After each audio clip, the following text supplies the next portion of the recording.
Welcome to the Francisca Show podcast on JewishCoffeehouse.com, the show where I give a voice to Jewish issues, topics, and people. I'm Francisca, your host. Welcome back to the Francisca Show, Franstans. This episode is a sensitive episode, so listener discretion is definitely advised. I'd like to tell you that the voice of our guest has been modified to protect her identity. Yes, she's a woman. I would like for this episode to be the beginning of a series. So if you or someone you know is suffering from addiction and would like to share their story, please do reach out. My next music project is dedicated to fighting addiction, and in the spirit of Cheshvan, Mar Cheshvan, I will be releasing that new music video. So this episode is in the theme of my projects at this time. I am also taking suggestions for new topics, so please volunteer to share your stories. As always, it's great to hear from you. Please join the WhatsApp group for further discussion.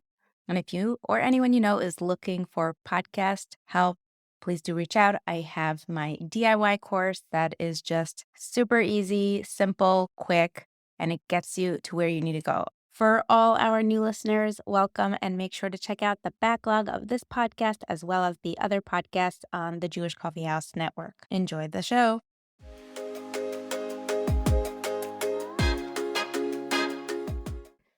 Welcome to the Francisca Show. Today with us we have a guest who is brave enough to come on and share her personal story of addiction and recovery and life as a frum woman. So thank you so much for joining us today. So glad to be here. So let's start off like we do with every other podcast like this. Tell us a little bit about your background, your Jewish background, and how your story started. So I was raised like totally secular. My family comes from Eastern Europe and the former Soviet Union. So basically, I have a Jewish mother and a non-Jewish father. And when we came to the United States, basically we came with like a blank slate and a lot of Jewish organizations that were willing and ready to share whatever services they could for the refugees that came. We moved into a city with a pretty good Jewish community. I grew up like totally secular because my parents had no idea what Judaism meant. My mother used to tell me like a lot of instances of anti-Semitism in her life. And I think back on like the generations of like my family, everyone knew a little bit more each generation back. I remember when I was like a kid, my great grandmother never ate shellfish and I didn't understand why. Now I like realized like she did pork, but she wouldn't eat shellfish. So like every generation back, it was more and more connected to Judaism. But obviously, the Soviet Union had a very effective way of taking that out of families. So when we came to the United States, like my parents weren't like anti Judaism at all. Although my mother didn't know what it meant, she knew that she was Jewish. She wasn't allowed to forget that fact, and she raised me just with that understanding. When I was a kid, I used to get made fun of by my kindergarten teacher because I was Jewish. I wasn't allowed to play with like certain toys. In Eastern Europe or in America?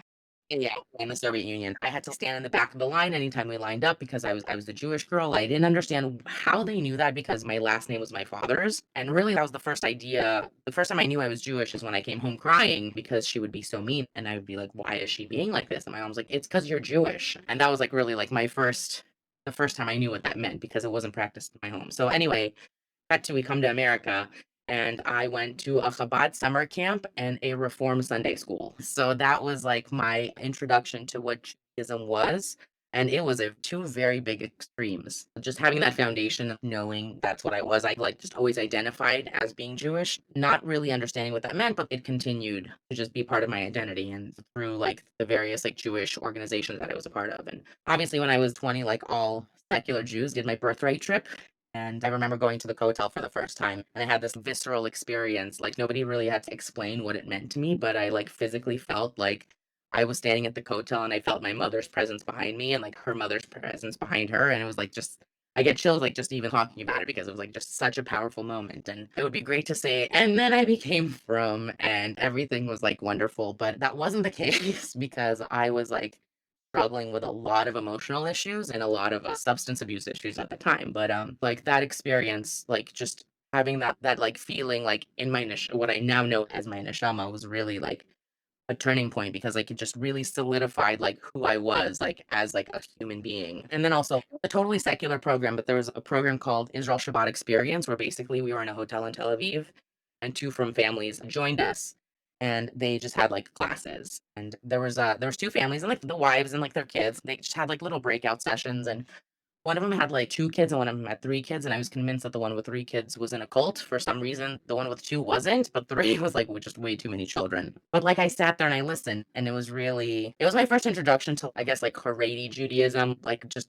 meeting like black hat yeshivish people and like just something that like really stuck out to me is that they seemed happy. And it was something that I like did not have an experience of, but they just looked fine. I don't know how else to describe it, but they had like something that I didn't, and I really aspired to have what they did, and obviously, like, in my head, I'm like, "That means Orthodox Judaism is the key to happiness." Well, if I And can add a little bit, my background has also to do with Russia a little bit and knowing just in terms of language. When you ask someone how they are in Russian, you answer normal instead of good or great. So that's just your standard response. Normal, not smiling on the street when you're walking around is the normal. yeah, it's a huge cultural thing. I work in the substance use field, and I don't necessarily work directly with clients, but, like, in the times I have, people would ask me, like, "Do you speak Russian?" And I say, "Yes, but I can't speak to clients in Russian because I don't know how to ask, 'How are you feeling?'" And, like, part of me was like, "Is it because just, like, the Russian language is limited, or that was just my upbringing that nobody ever asked those specific questions?" But it's a very big cultural thing. But outside of the culture is just had a lot of stuff I needed to work on. But from the time I was 20, like, seeing what from Judaism was really opened my eyes to, like I knew, like, in my head, like, what the destination was like that I wanted to reach, but it just took like many years of struggle to get there, if you will, like a couple of detours. But nonetheless, after that trip, I came back. I don't know, I might have signed a paper saying, yes, care of organizations may contact me, or they just found my number. I don't know how, but whatever. But after that, like I got in touch with other care of organizations, or how I say they got in touch with me, and I always maintained a relationship with those organizations when I was in college and then post college, and just like really through the whole process. In the end, I ended up becoming from when I was like, I think like 25, maybe like 26. Anyway, it took about like seven years from the time I like saw like what kind of like Judaism is the truth, like at least in my life, to the time that I actually like became Shomer Shabbos. I went to seminary. In the meantime, I went on all these like retreats and trips and like learning programs, but really it took about 7 years. And a lot of that had to do with addiction. So let's go into that. Yeah, absolutely. So that happened long before the trip to the hotel. Like when I was a kid, it's funny. When I was a kid, I went to public school and we'd have these abstinence-based like school programs. How like drugs are bad, and like obviously no kid goes to school when the teachers this is a good idea. But the school I went to was like a regular public school, and we had a program called DARE, which was like drug abuse and resistance education. And a police officer would come in and he'd be like, "Drugs are bad," and they'd be like, "Yeah, you're right. They're terrible." I was lucky that I didn't grow up with substance abuse in my home. My parents drink as well all Soviet do, all Russians do.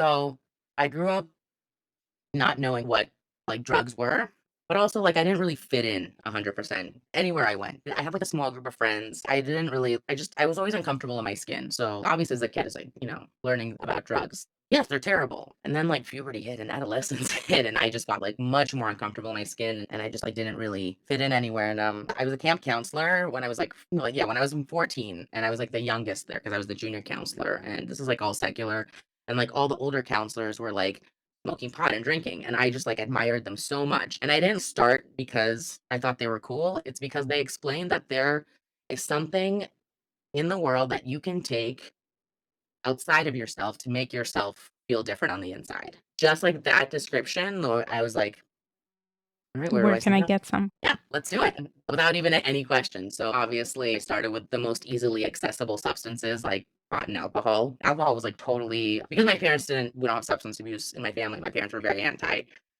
any sort of drugs. So obviously, I know some families like pot. Okay, not for my parents. It was like no way, not a chance. So I just experimented. I don't even know if you would call it experimenting because like the minute I started like getting drunk and high, like I knew like this was it. I didn't want to feel any other way than under the influence. And basically it just like from day one it like spiraled out there. I didn't there wasn't like they say like pot's a gateway drug. I don't necessarily think that really applies to somebody that would consider themselves an addict, because if cocaine was the first substance offered to me, then cocaine would have been my gateway drug, because it wasn't really about like the substances I used, and it was much more about the effect that they gave to me, and like their ability to allow me to not feel or feel heightened but different.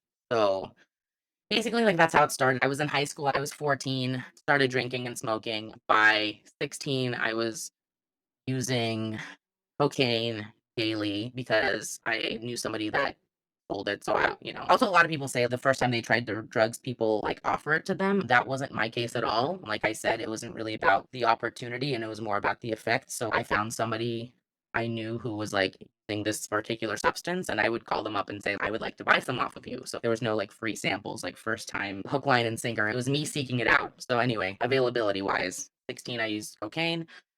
17, I was using meth every day, and then by at 19, I started using heroin. And that was because that was what was available to you, or you needed a bigger fix now at every point?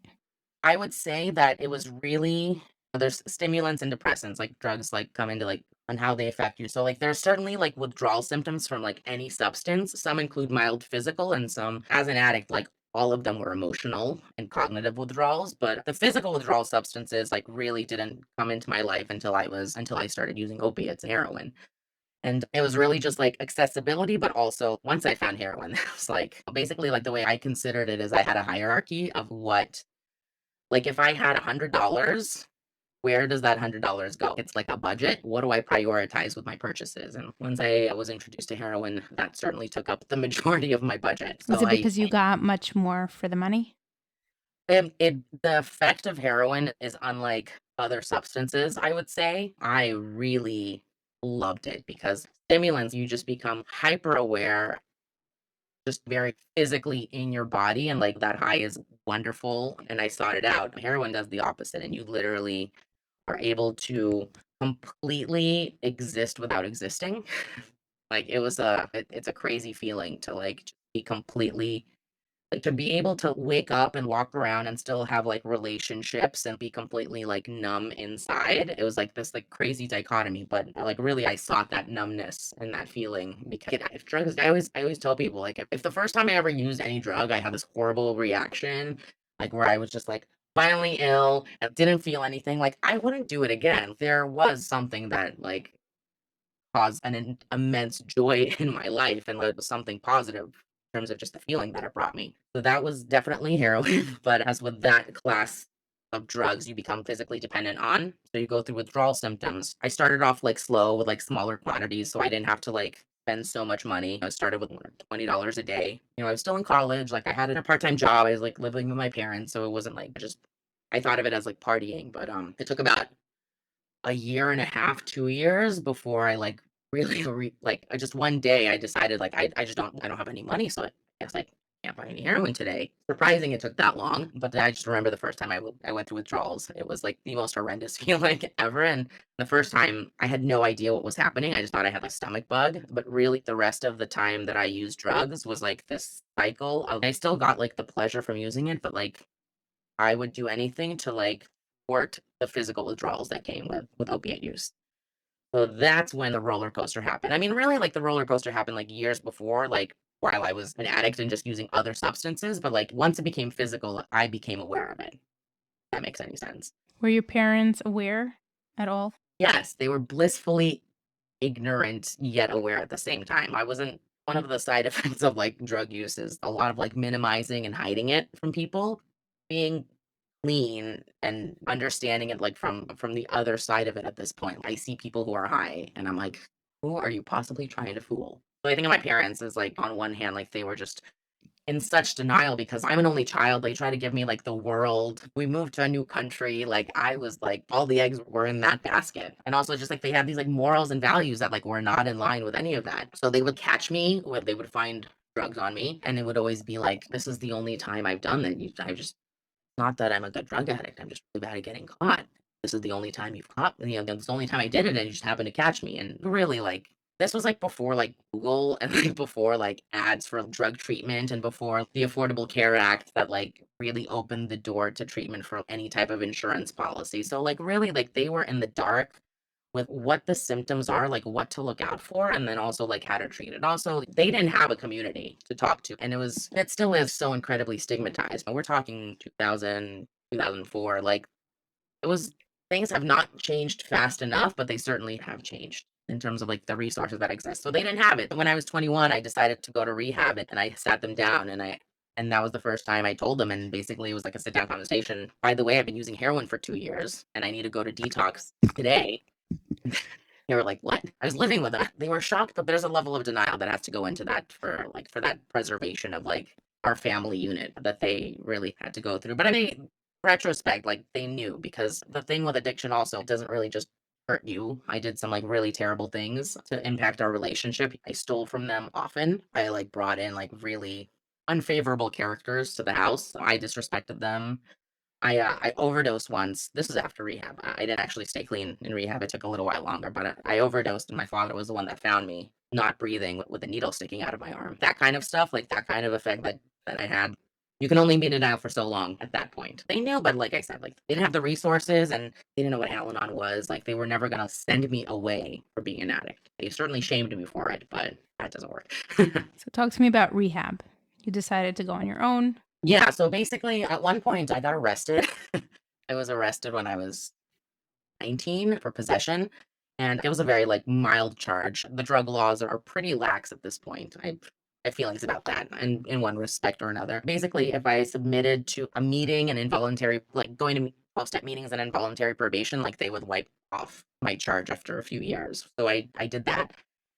And I started going to 12-step meetings, and that was my first introduction to 12-step. I was in no way ready to hear it. I was in like such a state of denial because it was like wrong place, wrong time. I absolutely don't have a problem. You are all in a cult and you are all crazy. I really thought 12-step people were like out of their minds because like how can you experience drugs and then stop? At the same time, I used to have thoughts when I get married, I will stop, or like when I have kids, I will stop because I knew like what I was doing is like not remotely appropriate and safe for anyone like myself and people around me. It was just like such a dichotomy in my life because like both those thoughts existed together on a consistent basis. I went to these 12-step meetings and I found like a really convenient one on my college campus where there was like two other guys who were alcoholics and also my primary drug was heroin. There's a lot of 12-step programs out there. Obviously, the first one is like AA, Alcoholics Anonymous, but there are offshoots and it's all based on the same 12 steps, but it really just like caters to like my perception is wherever you feel at home is like where you should go. So like I never really connected with AA and I was in this meeting with like two people and they'd be like, feel like you have a drug problem. No. And they're like, well, what'd you do yesterday? I'm like, well, I got so drunk I blacked out because I'm getting drug tested, so I can't use heroin. And in my mind, I was like, and you guys are the crazy one. And you guys are like the ones that have no control of your lives. And throughout this whole time, you were completely functional in terms of school and your jobs and showing up on time. I would say that kept me sick for a really long time. I'm a pretty type A personality. There were certain times where like that facade was crashed. It took me 6 years to graduate college, 6.5 years to graduate college rather than 4. I couldn't apply to jobs that drug tested, for example. So like my life was a little limited. I couldn't travel anywhere because I would get sick from withdrawals. But I knew that if I dropped out of school, my parents, that would be the catalyst for getting kicked out. Not the drug use, but like dropping out of college. So I had to stay in college to not have to pay rent because in my mind, paying rent meant that money would have to be spent on rent and not heroin. And just like any other drug I can procure at the time. I was basically like doing the bare minimum to continue to use, get high and everything. And budgeting wise, you always had jobs since you were 14. Where did you get money from? During the summers, I would work in camps. Like I was a summer camp counselor. For anyone that sends their children to summer camp, I apologize. Because like now, like I'm a mother and my children are in summer camp right now. And I just, obviously I'm in a different world, but just like knowing like parents entrusted their children to me. I just am horrified as a parent of like places I send my children and just think, who knows?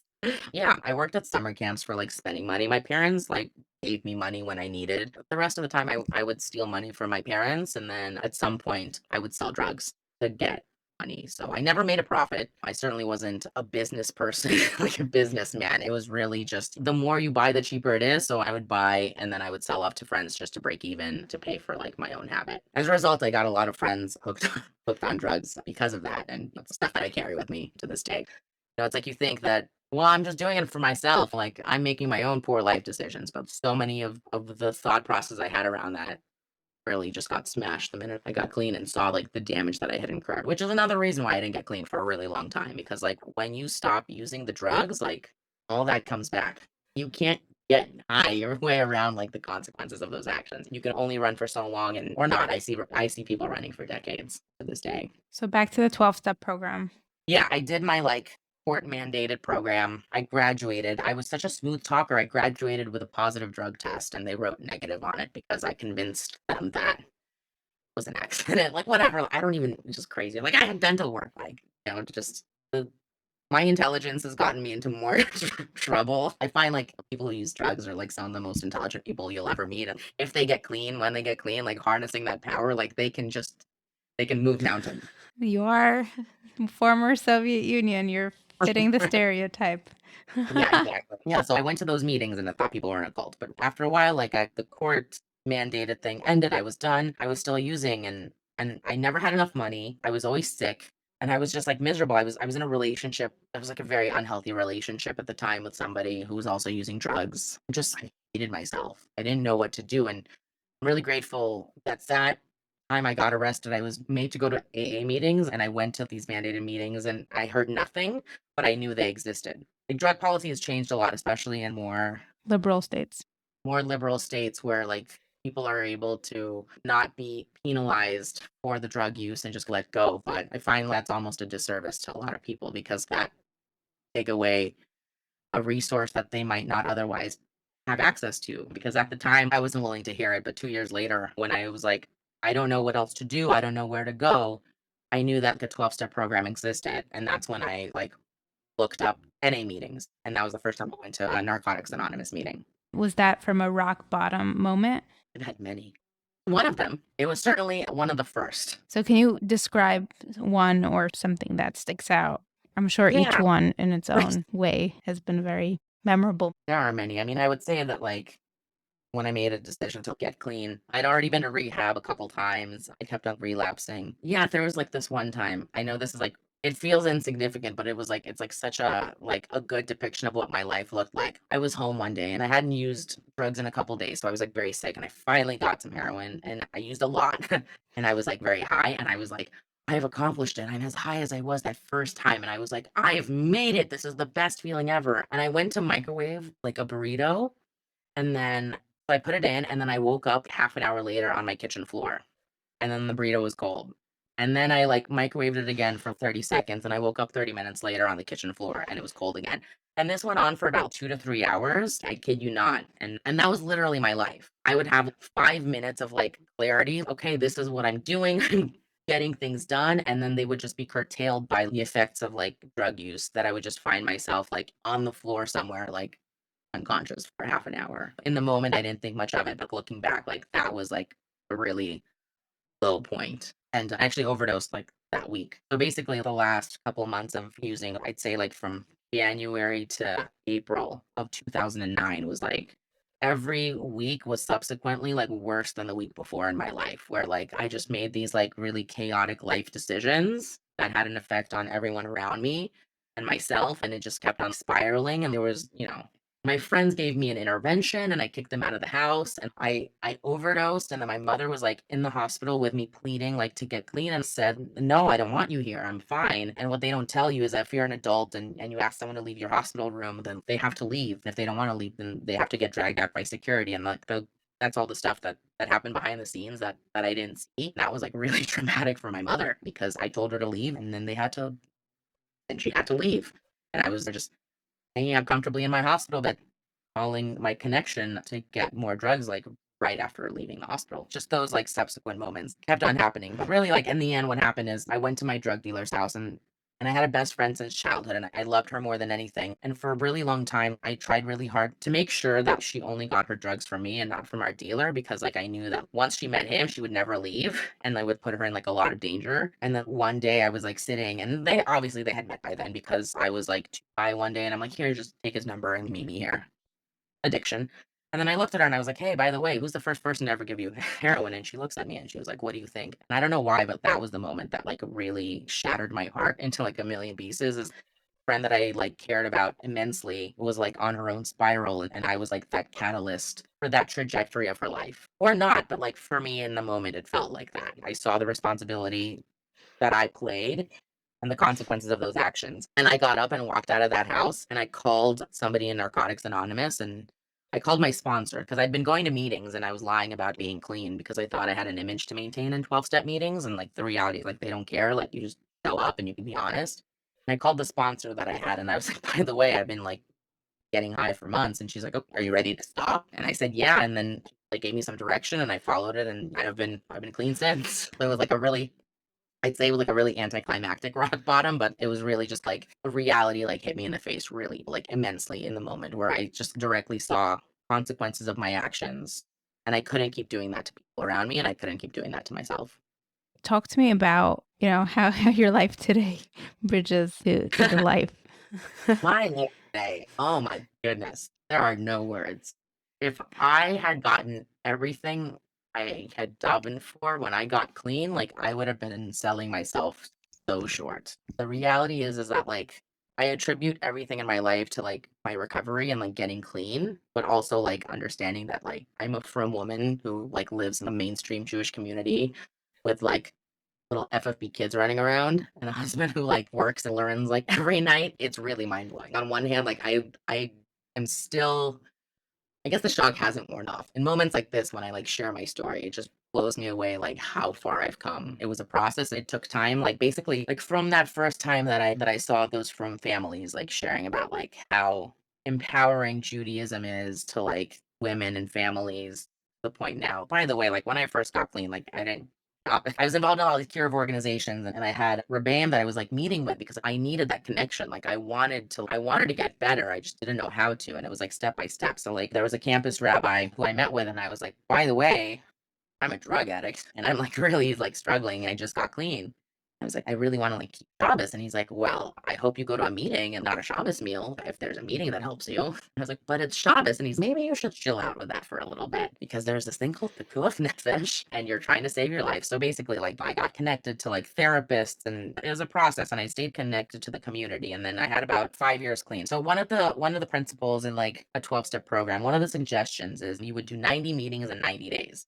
So like you first come, you have a day sober, a day clean, you go to a meeting every day for 90 days. So when I got clean, I did that because I had all this free time all of a sudden because I wasn't spending my entire day getting drugs and then being high from drugs. So I had much more free time immediately. So I went to 90 meetings in 90 days. Also, my relationship with my parents was like so damaged that I was like doing everything to get out of the house and like it was hard to be out of the house and like not get into trouble. I just went to meetings and I hung out with like people in the meetings and I made friends and I got a sponsor. And then I had about 5 years clean. And they say like you work a program and you have this like spiritual awakening. And I had about 5 years clean and I was feeling very disconnected to the program of Narcotics Anonymous. And my sponsor suggested I do 90 and 90, what it's called.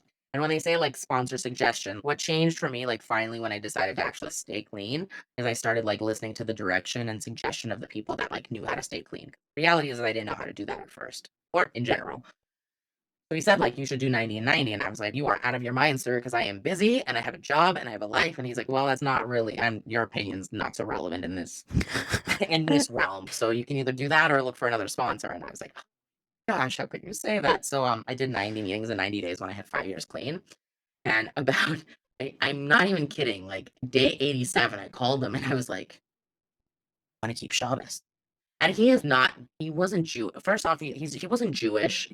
But it's funny because he actually had sponsored a man who was like eighth generation from Tzvat, who like found himself in America due to his drug addiction. So he sponsored this guy who was like a very Brady man. So he like had this foundation of knowledge. So that's why like I connected with him. So I was like day 87, I was like, I think I want to be a from Jew. And he's like, I think that's the best decision you've ever made.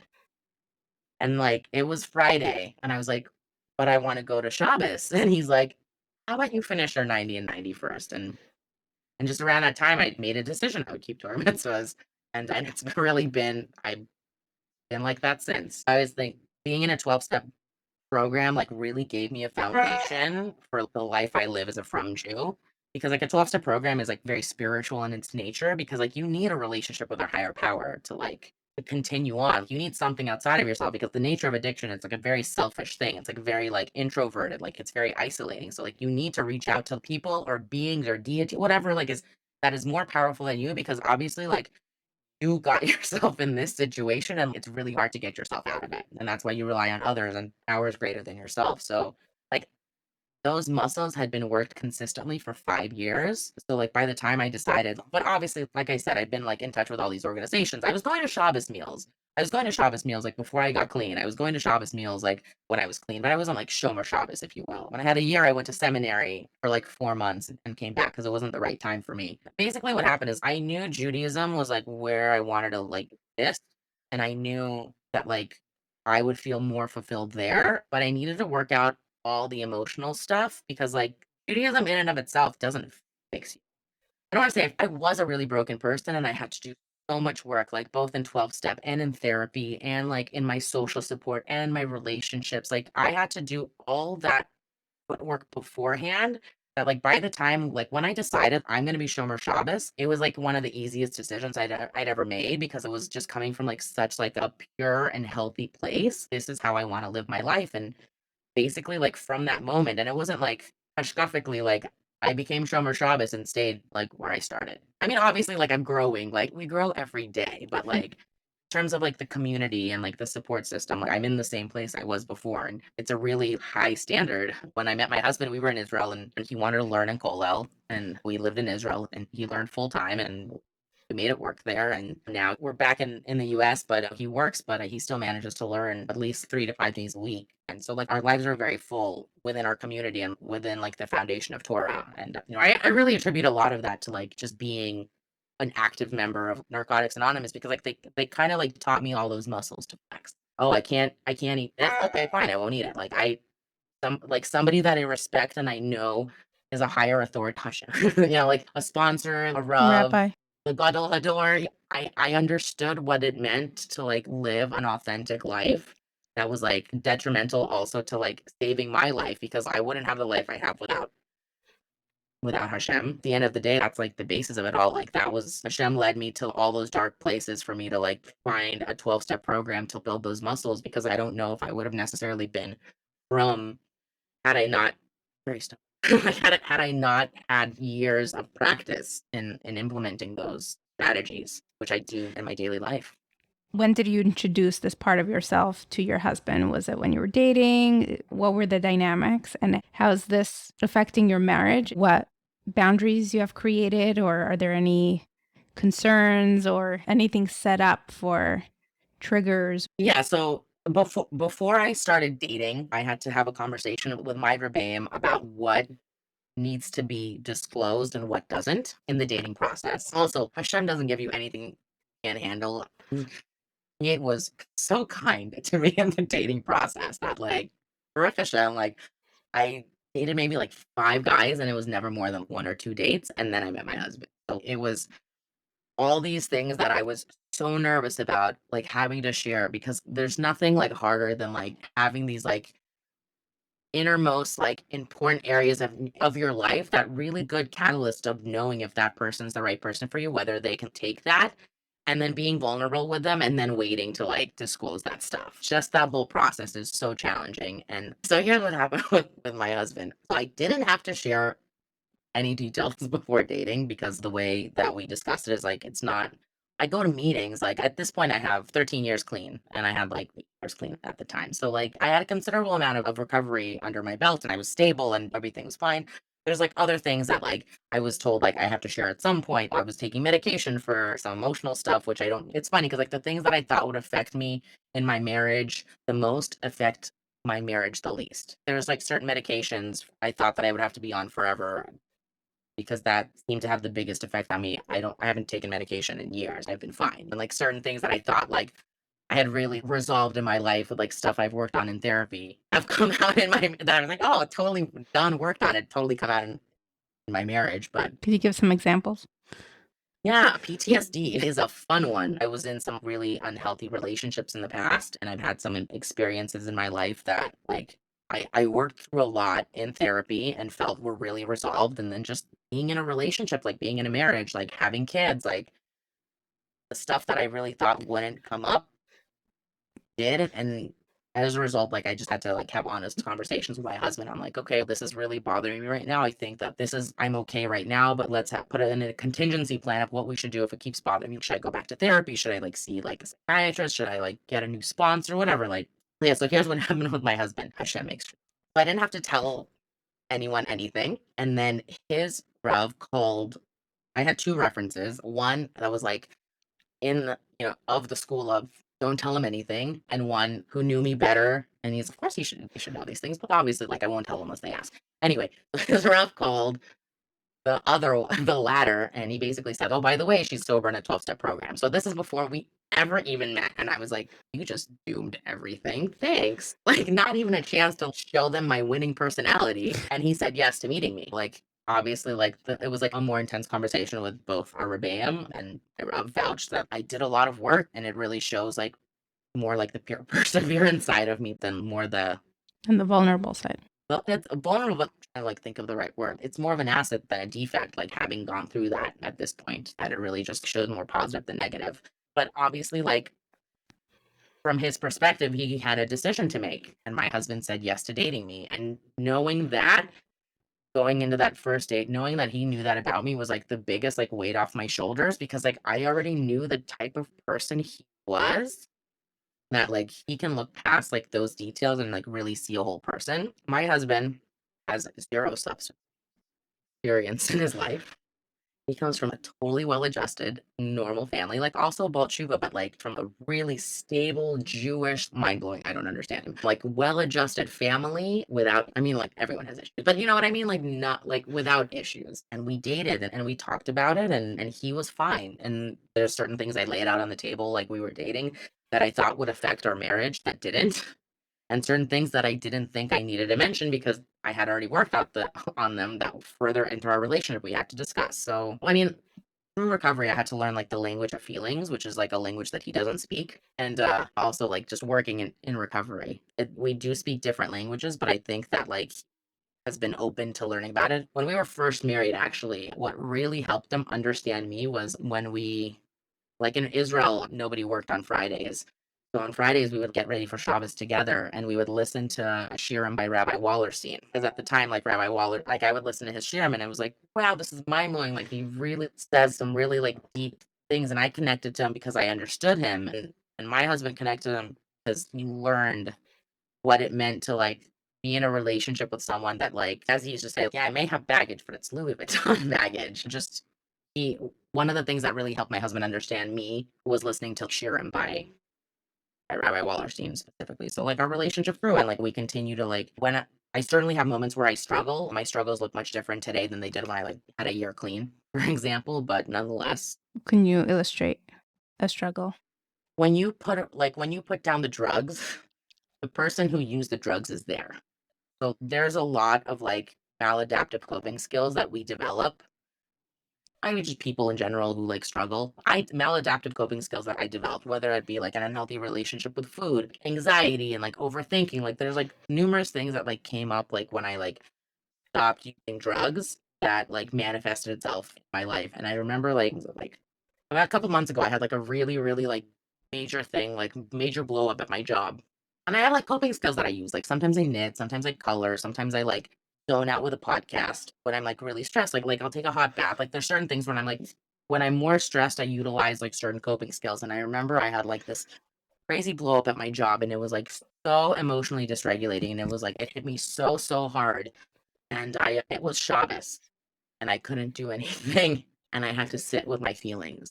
And I was like so upset about it that I couldn't sleep either. So like I had obviously like no drugs at this point. I couldn't color, I couldn't knit, I couldn't take a bubble bath. And I was like sitting with him, and I was able to like express all of this. And he just like sat with me and started reading me like a book with like a daily gratitude a day. And like in the moment, I was like, this is the least helpful thing you could possibly do. But like retrospect, it really like it calmed me down. It was helpful. But like, that kind of stuff where like in the moment where like he just kind of sits back and he trusts that I know what to do. It was in that moment where all the coping skills that I generally use at my disposal were inaccessible because it was Shabbos. Maybe I should think of more coping skills on Shabbos. Is drinking a trigger? Like, do you abstain from drinking as well? Yeah, so Narcotics Anonymous says alcohol. And you abstain from all mind or mood altering substances. So alcohol is a drug, is considered a drug. It certainly was in my life because the times that I couldn't use my drug of choice, I would certainly use alcohol because, like I said, the effect was the same. So I abstained from drinking as well. My husband has a robust scotch collection, and that's okay. Like I said, it's not using drugs is like not even close to like the first thought that comes into my mind when I'm like struggling. I struggle, but it comes up like once in a while, but certainly at this point, it's not because like I went to meetings in the beginning and like that was it. It's because like to this day, like I have a sponsor today.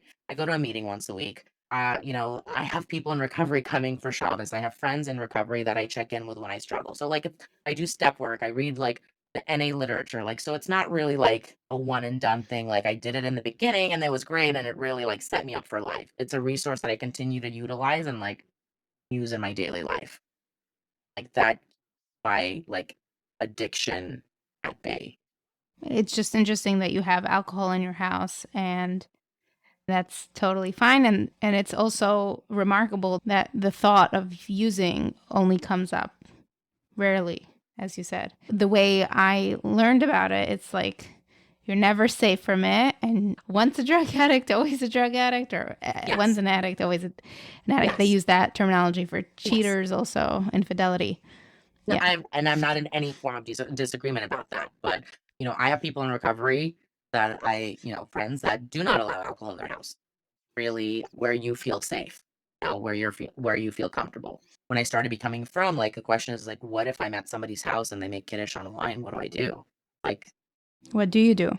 that's the number one person in recovery question. So being married is great because I pass it along to my husband. Also, like people just think you're pregnant. So like total like you could just say like as a married person, like no wine for me. That makes it much easier. But as a single person, obviously like Saturday day, you just have to hear it. Okay, great. Like what about Friday night? It has to be all or nothing. What about food? The image is always donuts at those NA and AA meetings. Substituting one drug with another, aka sugar. Why, yes, it is, but one won't get you a felony.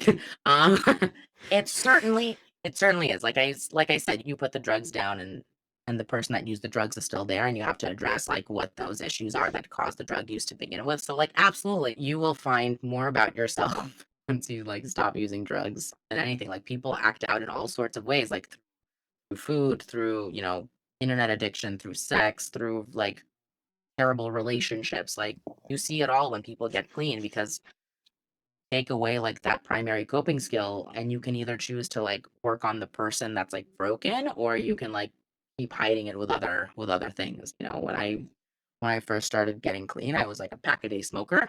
And when I went to crazy. Obviously, like drug use, like I lost a lot of weight. My weight's like fluctuated over the years. When I went to treatment, the first time I went to an inpatient rehab and I gained 60 pounds in 90 days.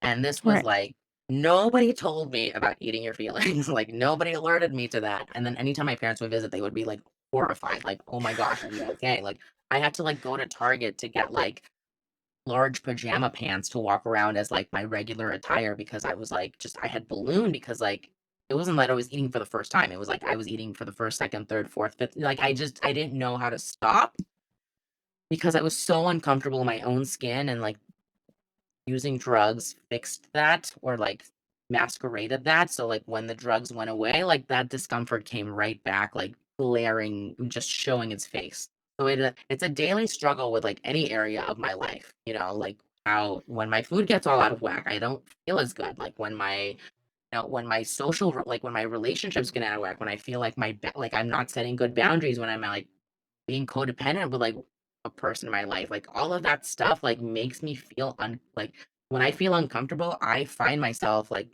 making those like not the healthiest life decisions for myself because like that's what addiction is. Like the main difference in AA and NA, where I like why I pick NA is because like the literature like it's not substance specific. It talks about like just addiction.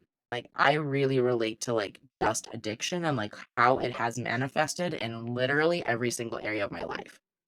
Funny, 'cause, like I told my husband lately, like I really want to like start going to a chiropractor and an acupuncturist because like I feel like I've been like really neglecting my self-care and the way that looks is so like I just so you know like I'm gonna start spending a little bit more money on like getting a massage here and there and getting the chiropractor, but you'll see a lot less money in like my Marshalls trips because like I know that like sometimes like when I'm just like uncomfortable like I'll do something to like feel a little bit different to like give myself a little bit of a rush, a little bit of an enjoyment. So like, the times where like I find like I can't really like be mindful about like self-care, like I spend way more money at Target than I like normally would if I'm like really mindful of like the things I eat and like the amount of sleep I'm getting and like whether or not like I'm addressing like some other self-care stuff. Like if I get a manicure once a month, like honestly, like I spend less money at Target. Like and it's unconscious until I really sit down and think about it and like see like it's really about like the entire like the balance of my life. So like all that really is like just kind of like a manifestation of like, what I identify as like addiction, and like not like just being really uncomfortable in my own skin and like finding ways to like feel different. You mentioned being broken and you have to fix that part in this 12 step because that broken part, that broken piece makes you access and look for the drugs for the fix. What part of you do you feel like was broken? A really good question. The way I was raised, I think, had a lot to do with it. Like, not necessarily that, like my parents raised me like the way they thought was the best way to raise a kid. Retrospectively, like, it wasn't really the healthiest way for me, at least. That just growing up with like a lot of like family pressure and just like family dynamics and like the type of relationship I had with my parents and like I think a lot of it had to do with like how I was brought up and I was raised. I had a grandmother that had severe PTSD and I was like raised primarily by her. And my parents went to work. So like I remember as a kid like begging my parents like not to leave me alone with her. Like she was never like physically abusive, but like she was like really like emotionally unwell and she like projected a lot of that onto me. She lived in fear a lot and she had a lot of like very clear PTSD symptoms that she put on like a little child. So I grew up like living in fear of like society and the world that like everyone is gonna hurt me in one way or another. So I think like a lot of that stuff, like you don't realize how much of an effect it has on you in the moment. I mean, I guess I did if I asked my parents to like not leave me alone with her. But I love her immensely and she helped raise me, but like she wasn't well and I was raised by like not emotionally well people. So kind of stuff like made me not feel so great in my own skin. You mentioned unsafe situations that you were in. Can you give us an example or two? Yeah, I mean I've been arrested. I've totaled cars before. I was driving high once. I got in a fight with my partner at the time and I like said like I need to drive home but I can't because I'm too high. Was like, but you need to leave my house right now. Whatever. It was like a silly argument, and I knew I was like, I'm gonna crash.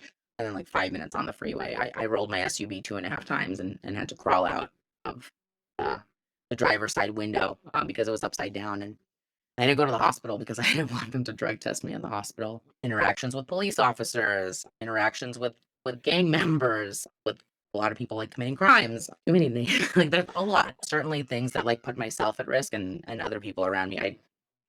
When I was I pulled check fraud because it helped pay for my addiction. So kind of stuff that has like both like physical ramifications and like emotional ramifications. Sharing needles, putting my health at risk.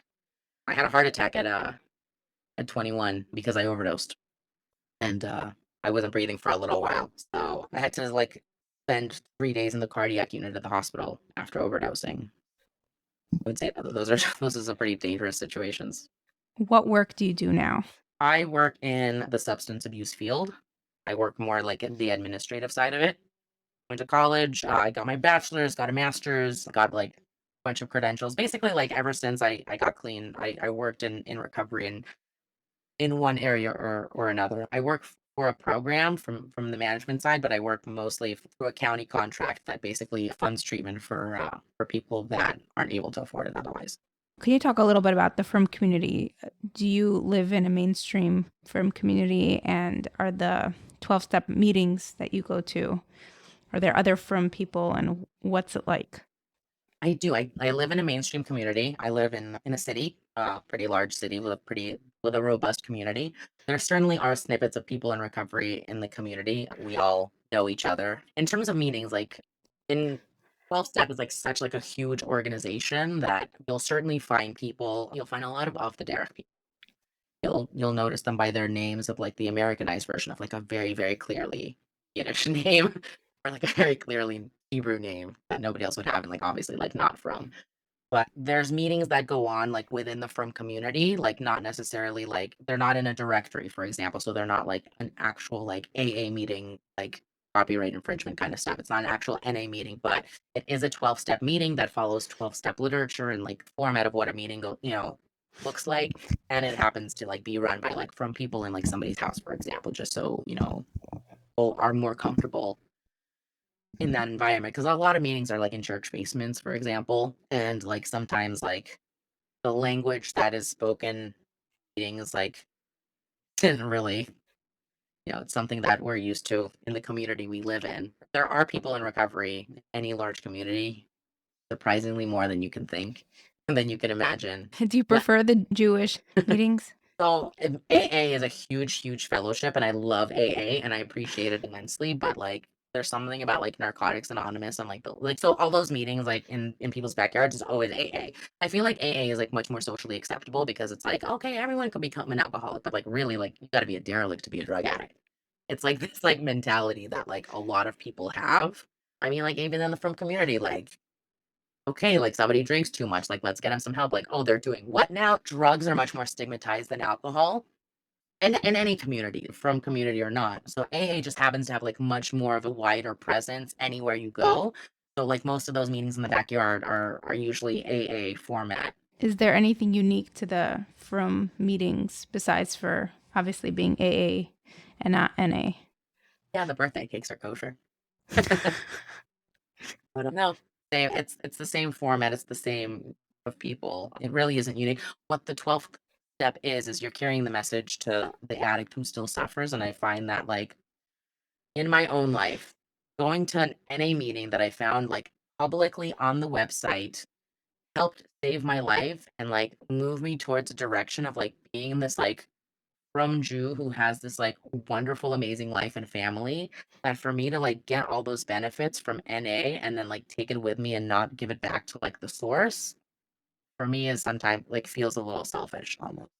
Like, yes, there are, I mean, first off, like the backyard meeting is like once a week.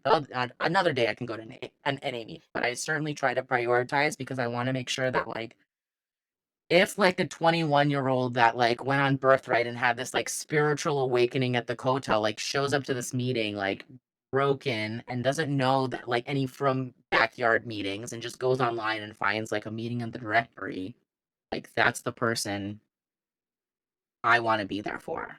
I have a I have a friend that I've known for 10 years. He grew up modern Orthodox, conservative, I guess, but like he likes to learn Gemara. He grew up like in a very strong Jewish community, and he's like he has a really hard time staying clean. And in the middle of COVID, we reconnected, and he has been coming to our home for Shabbos like every Friday night for 2 years now. Like that's who I want to carry the message along to. Like not that like the backyard meetings aren't amazing and wonderful by any means. So, like, but for me, I feel like if I don't, because like that's kind of what happens. Like people go to meetings and they get their lives together and then they leave, and then the new people come into meetings and don't see anyone with their lives together, and like there's no incentives to stay. It's like, what future am I looking at? So like if a person like me can like show up and like share the message that like this is the life that I live because I got clean and I came from such a low, horrible place, it would be a disservice if I didn't do that on like from the source. Do you have a good relationship with your parents now? Two, my father is watching my children in the other room right now. My parents were horrified when I decided to move to Israel. When we came back, they were very, very happy. Yeah, I have a wonderful relationship. They haven't changed at all. The crazy part. Because I had to do the work on myself and I had to understand that they're wonderful people. They really do love me. They love my children. They love my husband, but like there's certain skills that they did not grow up equipped with. And it never came from a malicious place. It just they didn't know what they didn't know. And like today I get to set boundaries on like how engaged they are with my life and my family, and we have a really wonderful relationship. Like they live 20 minutes away and they help me with my kids because my husband and I work full time. We have young children and they're always there and consistent That's so beautiful. with boundaries. Do you have any words of wisdom, any closing remarks? If you feel that like you can't like picture like a life outside of the one you're living now, like Hashem is like able to like just work these like coordinate things in such a way that will just like blow your mind, and it always, what is it, like hindsight, it's always 2020. Like you don't realize it in the moment when you're in the thick of it, but like there is always a way to like come back. Like nothing is permanent, and like there's always like teshuva. You're never too far gone to. Thank you so much for doing this. I know it took us a few tries, Yes. but Busy life. we finally made it happen. I so appreciate you coming on, sharing your story. And If anyone has any questions and wants resources, they can contact me. Somehow I'd like to remain anonymous on this podcast, but like I said, like you could contact me and I will put you me- both in touch. I would love to get in touch and help anyone, any parent, any person, any like anyone listening that struggles, because like there is a way out for anyone, both the person struggling and the person that loves struggling.